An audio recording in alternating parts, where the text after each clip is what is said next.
నమస్కారం. ఈరోజు తెలంగాణ ఏర్పాటులో ముందు వరుస ఉన్న నిరుద్యోగులు, ఉద్యోగులు, అవుట్సోర్సింగ్ ఉద్యోగులు, ఆశా వర్కర్లు, కాంట్రాక్ట్ ఉద్యోగులు ఇక్కడ ధర్నా చేస్తున్నారు. నేషనల్ హెల్త్ మిషన్ వాళ్ళు వీళ్ళందరూ కూడా ముందు వరుసలు ఉండి తెచ్చుకున్నాం. తెలంగాణ నీళ్లు నిధులు నియామకాల పేరుతో తెచ్చుకున్నాం. మరి ఆ రోజు వీళ్ళు నా దగ్గర ఉన్న సోదరులంతా ఆర్టీసీలో అప్రెంటిస్ చేసిన వాళ్ళు ఇవాళ కాకుండా రేపు పోస్టులు పడతాయి. ఆర్టీసీ వీళ్ళు కూడా ముందు వరుసలు ఉన్నారు. అప్రెంటిస్ వాళ్ళు కూడా తెలంగాణ ఏర్పాటు కోసం మా తెలంగాణలో వచ్చిన మా బతుకులు బాగుపడతాయి, మేము బ్రహ్మాండంగా అయిపోతామని చెప్పి అనుకున్నారు. కానీ ఈరోజు జరిగింది ఏంటంటే వీళ్ళ ఉద్యోగుల పైన పెత్తనం పోలీస్ డిపార్ట్మెంట్కి ఇచ్చిండ్రు. అంటే ఈరోజు పోలీస్ రిక్రూట్మెంట్ బోర్డు వాళ్ళు వీళ్ళ నౌకర్లు నింపుతారంట. అంటే దేనికోసం ఈరోజు పోలీస్ డిపార్ట్మెంట్ అప్పచెప్పిండ్రు, వాళ్ళు ఇష్టం వచ్చినట్టు చేయొచ్చు, వాళ్ళ రూల్స్ రెగ్యులేషన్స్ చేయొచ్చు అనే తిరిగి చేసిండ్రు. ఈరోజు ఈయన 38 సంవత్సరాలు అప్రెంటిస్ చేసిండ్రు. వీళ్ళందరూ అప్రెంటిస్ చేసిన వాళ్ళు. ఒకసారి ఫస్ట్ వీళ్ళ ఇబ్బంది ఏంది, వీళ్ళ బాధ ఏంది తిన్న తర్వాత మనం ముందుకు పోదాము. రేవంత్ రెడ్డి గారు దయచేసి మీరు ఆలోచన చేయండి. ఆర్టీసీ వాళ్ళ నౌకర్లు పోలీస్ డిపార్ట్మెంట్ నింపడం ఎంతవరకు కరెక్ట్? ఈరోజు మరి ట్రాన్స్పోర్టేషన్ మినిస్ట్రీ కూడా పొన్నప్రభాకర్కి, హోంమంత్రి కూడా పొన్నప్రభాకర్కి ఇచ్చేయి. మరి 2 శాఖలు కూడా వాళ్ళే చేస్తారు. ఈరోజు మంత్రి సపరేట్గా ఉంటారు, దానికి ఎండీ సపరేట్గా ఉంటారు, దాని రిక్రూట్మెంట్ తీసుకపోయి వాళ్ళకి ఇస్తారు. ఏనా బుద్ధి ఉందా నీకు? బుద్ధున్న పనేనా ఇది? రోజు నిన్ను ఎవరు పిచ్చోళ్ళనే అవసరం లేదు, నీకు నువ్వే చేసుకుంటావు. ఒకసారి వాళ్ళ బాధలు వింటే మనకు చాలా విచిత్రం అనిపిస్తుంది. తెలంగాణలో ఏంది కష్టాలు అనిపిస్తుంది, ఒకసారి వినండి. సార్ మేము కట్టేమంటారు సార్ మేము 2014-16 అప్రెంటిషిప్ చేసినాం సార్. మేము అప్పటి నుంచి ఇప్పటి వరకు రిక్రూట్మెంట్ లేదు సార్. వచ్చినాక ఇప్పుడు రిక్రూట్మెంట్ వచ్చినాక నన్ను మాకు ఇస్తారేమోనంటే పోలీసు బోర్డు ద్వారా రిక్రూట్మెంట్ చేసి మాకు మొత్తం అన్యాయం చేసేది సార్. మీకు నెక్స్ట్ మళ్ళీ ఇంకో నోటిఫికేషన్ వస్తే చూద్దామన్నా కూడా మాకు ఏజ్ లిమిట్ అయిపోతుంది సార్. మాకు అప్రెంటిషిప్ ఎంత పెట్టిండ్రు, వయసు ఎంత పెట్టిండ్రు? 35+7 మొత్తం 42 వరకు పెట్టింది సార్. నీ వయసు ఎంత? నా 38 సార్. మరి నువ్వు ఎందుకు ఎలిజిబుల్ కాదు? అది ఫ్రెష్ పోలీస్ బోర్డు వాళ్ళు మొత్తం ఫ్రెషర్స్ తీసుకొచ్చారు. యువకులను మనం 23 ఏళ్ళు 20 ఏళ్ళు ఉన్న వాళ్ళని తీసుకున్నాం సార్. అప్రెంటిస్ లేని వాళ్ళను, అప్రెంటిషిప్ లేని వాళ్ళని కూడా తీసుకున్నాం సార్. ఇప్పుడు మామూలుగా మెడికల్ బోర్డులు ఎంత అంటే ఏ విధంగా అంటే ఈ హాస్పిటల్స్ దాంట్లో ఈరోజు వాళ్ళు కాంట్రాక్ట్ చేసిన వాళ్ళకు ఈ మార్క్స్ కలుపుతారు వాళ్ళకు. అవును సార్. ఇప్పుడు అప్రెంటిస్ వాళ్ళ మీ మార్కులు కలిపి మీకు ఇవ్వాలి, కానీ మీరు పక్క తీసి పెట్టడానికి లేదు కదా. మాకు అప్రెంటిషిప్ సర్టిఫికేట్ లో కూడా వెయిటేజ్ మార్క్ లేదు సార్. అవి కూడా ఇవ్వలేదు సార్. మాకు only ITI base certificate base చేసుకొని అది తీసుకున్నారు సార్. మాకు ఆర్టిస్టులు చేసినాం కాబట్టి మాకు కొంచెం వెయిటేజ్ ఇవ్వాలి కదా సార్. ఆ వెయిటేజ్ మార్కులే ఇవ్వలేదు సార్. మాకు ఏమైనా 10 మార్క్స్ అప్రెంటిషిప్ అని చెప్పేసి చేసి సార్ మాకు మొత్తం అన్యాయం జరుగుతుంది. 2012 తర్వాత అప్రెంటిషిప్ చేసిన వాళ్ళు 2020 వరకు ఎవరికి కూడా ఉద్యోగం రాలేదు సార్. చేసిన ఇప్పటి వరకు ఎవరికి లేదు సార్. ఇప్పుడున్న బ్యాచ్ లో కనీసం మేము 28,000 మంది అప్లై చేసినాం సార్. 28,000 మంది అప్లై చేసినాం సార్.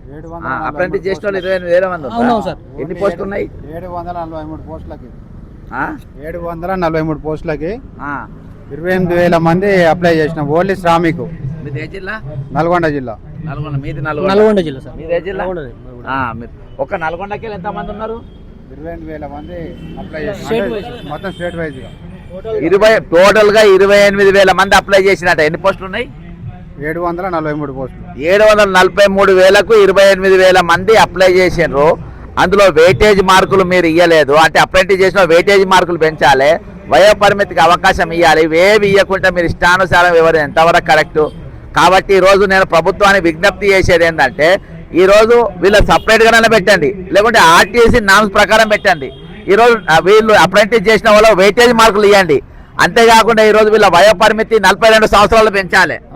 42 సంవత్సరాలు పెంచాలని డిమాండ్ చేస్తున్నాం. మేము ఈరోజు విజ్ఞప్తి చేస్తున్నాం, డిమాండ్ చేస్తున్నాం, 2 కూడా చేస్తున్నాం. సర్కిల్లో ఆల్రెడీ 42 సంవత్సరాలు పెంచిరు. 30 సంవత్సరాలకు 7 సంవత్సరాలు ఎక్స్ట్రా అని మొత్తం 42 సంవత్సరాలకు ఉందల్లా. అయితే మాకు ఇప్పుడు 39 పోస్టులు ఉన్నాయి ఇంకా భర్తీ చేయనివి. మాకు కనీసం మా అందులో చేసినందుకైనా మేము అర్హులున్న వారికైనా ఇవ్వాలని కోరుకుంటున్నాం. మేము నాకు ఇప్పుడు నాకు 40 సంవత్సరాలు. ఇప్పుడు నాకు 16-18 సంవత్సరాలు అప్రెంటిస్ చేసిన. అన్ని సర్టిఫికెట్లు ఉన్నాయి, ఎగ్జామ్ రాసినాము. ఇప్పుడున్న సెలక్షన్లో ఎగ్జామ్ పెట్టలేదు, ఓన్లీ వెరిఫికేషన్ ఒక్కటి చేసి తీసుకున్నారు. మరి ఎగ్జామ్ పెట్టకుండా ఇట్లా వెరిఫికేషన్ చేయడం వల్ల మాకు లాసే కదా సార్. మేము కూడా ఎగ్జామ్ పెడితే మేము పాస్ అవుతాం. మేము కూడా మెకానికల్ టెస్ట్ ఉంటుంది మా వాస్తవానికి.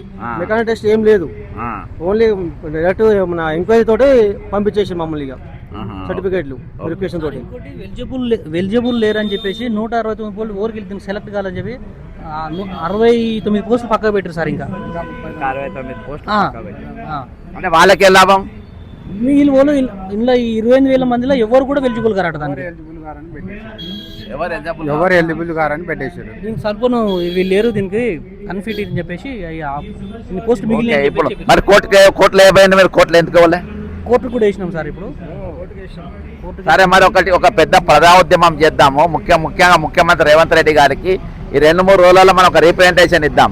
మరి మీరు ఎప్పుడు రెడీగా ఉన్నారని చెప్తే అప్పుడు మేము ఎప్పుడైనా రెడీగా ఉన్నాం సార్. అందరూ ఆల్రెడీ వస్తామని ఉంటే హైదరాబాద్కి వచ్చి ఇబ్బంది పడదు, అన్ని స్టేట్ వైజ్గా వస్తారు కాబట్టి వద్దని చెప్పేసి మేమే కొంతమందికి చెప్పుకుంటున్నాం ఓకే, సార్. ఓకే, వాళ్ళు తప్పక కూడా పెట్రోల్ డీజిల్ పోసుకుని కూడా మేము కూడా ధర్నాలు చేస్తామనంటే ఏం వద్దు, తర్వాత మనం తల్లిదండ్రులు ఆగమవుతారు, మన పిల్లలు ఆగమవుతారు, భార్య పిల్లలు ఉంటారు, ఎవరు కూడా మీరు ఇట్లాంటి చేయొద్దని చెప్పేసి మేము అది భయానికి మేము కొంచెం సరే, 13వ తారీఖు రోజు నేను మీ తరపున రీప్రజెంటేషన్ నేను ఇస్తా, నాకు పంపండి.